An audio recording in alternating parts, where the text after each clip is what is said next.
is Ilya actually going to compete again, or is this a big publicity stunt? We talked I about mean, this.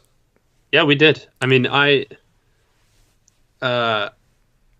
I have some thoughts on it. I mean, I think that there is absolutely no reason why Ilya would be turning up to competitions and posting videos of his training on Instagram and on his story for a publicity stunt. What's the point?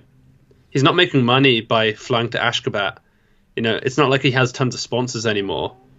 He doesn't make money for flying to the fifth annual Qatar Cup in December like he did and not competing.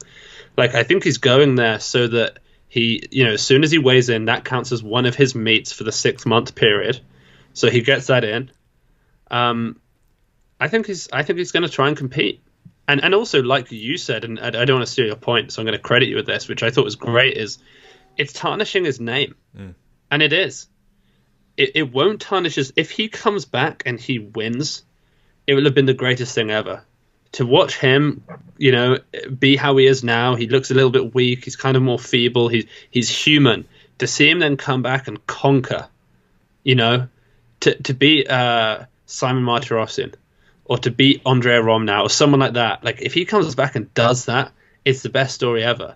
But if he's not planning to compete and he's just turning up and, like, we see him snatch 170 and he would have gotten beaten in the B session of the 89 class, it's like, that's ruining his reputation. He could have left in 2015 at the President's Cup with a 246 clean and jerk, a 191 snatch, a 437 kilo world record total, and left it there and died a legend.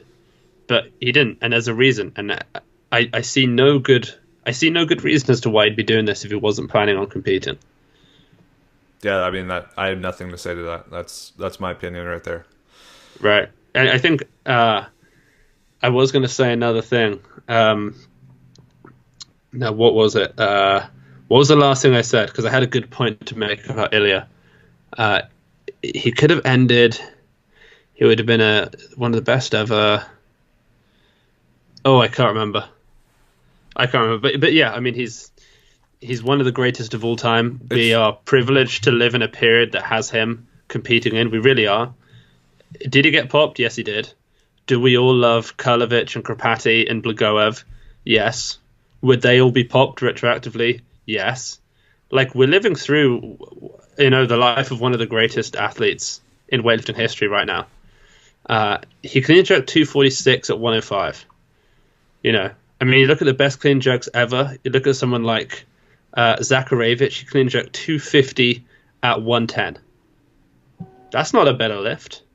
He weighed 5 kilos more than Ilya. That's not a better lift. Like, Ilya is one of the greatest ever. And if Ilya lived in that era, I'm sure we'd be seeing him lift more. I mean, we know this.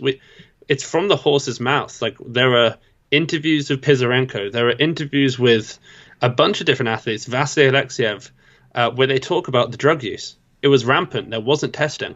Like, Ilya, at the very least, was subject to certain levels of testing. Should we have a clean sport? Yes, we should.